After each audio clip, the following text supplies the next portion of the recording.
నమస్తే welcome to the view point. America Iran మలివిడత చర్చలపై అనిశ్చితి నెలకొన్న వేళ కొత్త ప్రతిపాదనలు తెరపైకి వచ్చాయి. హర్ముజ్ జలసంధిని తెరుస్తామని, నౌకల ప్రయాణాలకు అనుమతులిస్తామని ఇరాన్ ప్రతిపాదించింది. అందుకు రెండు షరతులను విధించింది. ఒకటి, హర్ముజ్ జలసంధి దగ్గర కొనసాగిస్తున్న నౌకాదళ దిగ్బంధనాన్ని అమెరికా ఎత్తివేయాలి. రెండోది, అణు కార్యక్రమానికి సంబంధించిన చర్చలను జలసంధి తెరిచిన తర్వాతే కొనసాగించాలి. ఈ మేరకు ప్రతిపాదనలను మధ్యవర్తిగా వ్యవహరిస్తున్న పాకిస్తాన్ ద్వారా అగ్రరాజ్యానికి ఇరాన్ పంపినట్టు తెలుస్తుంది.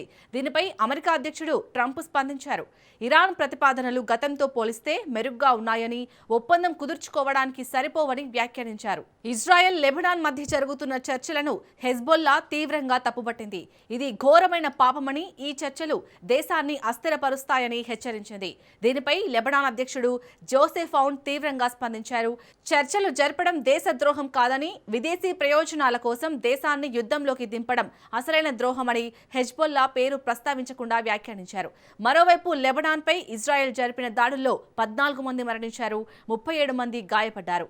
అమెరికా ప్రయోజనాలను మాత్రమే కాపాడుతున్న పాక్ సరైన మధ్యవర్తి కాదని ఇరాన్ ఎంపీ ఇబ్రహీం రెజాయి పేర్కొన్నారు. మధ్యవర్తిత్వానికి అవసరమైన విశ్వసనీయత పాకిస్తాన్కు లేదు.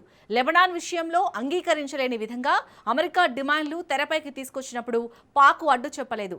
మధ్యవర్తులు నిష్పక్షపాతంగా వ్యవహరించాలి అని అన్నారు.